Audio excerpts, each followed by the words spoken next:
Na wenyewe wanapiga kuna mtu mwingine ni msaidizi wa bosi lakini ana kielele kama bosi. Wewe bwana wajui. Ndio hao wasaidizi wanaosababisha watu wawachukie. Mimi ndo nakwambia. Ni msaidizi wa bosi lakini ana kielele. Yaani msaidizi kakaa, yani yeye anaangalia tu nani amlambe. Nani amekosea? Nani ampige bomu. Ukiwa karibu na bosi usitumie muda wako kuharibia wengine, kuwakanyagia. Fanya yako. Ndio hao wasaidizi walio wengi. Anakukanyagia tu. Ila kuna wasaidizi katika kundi la wasaidizi ambalo sasa hivi lina vibe. Lakini hilo vibe lao sasa. Si ni wapasue? Sio maelekezo. Yaani mimi nishakwambia. Kuna vya secretary. Yaani ukitaka kuwa salama, usiombe secretary akawa ameingia penzini na boss. Amtaendeshwa. Ameenda. Huwa wana kiburi. Afu mbaya zaidi wanakuaga hawajielewi. Unakuta mtu anajiona ndo ofisi yake. Shabiki ofisi nzima.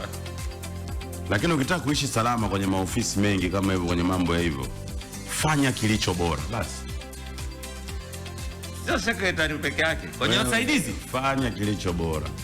Hivi hiki kiburi waga, ngoja kwanza. Hiki kiburi waga kinatoka gapi? Sio wale kinatoka gapi sasa? Umewahi kugundua the house girl akijikuta tu baba mwenye nyumba alimuotea, kiburi kinachoanza sasa anagompea, yani huyu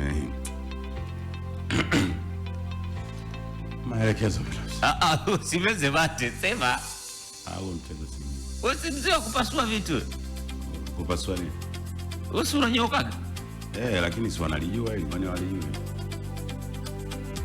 Anayeleta na bosi automatically lazima ana kiburi. Wasaidizi wengine ambao vichefu. Mlinzi akizoeana na bosi, yani akawa anapewa favor. Walinzi waga wakuda. Sasa ule mlinzi ambaye anamkubali, yani bosi anamkubali nini? Wewe fulani njoo bwana, njoo kupiga story toka getini bwana. Njoo kuacha wenzako hao, njoo tuzungumze huko. Huwa wana vielele hao. Bosi, walikuwa wameshakuja leo ofisini.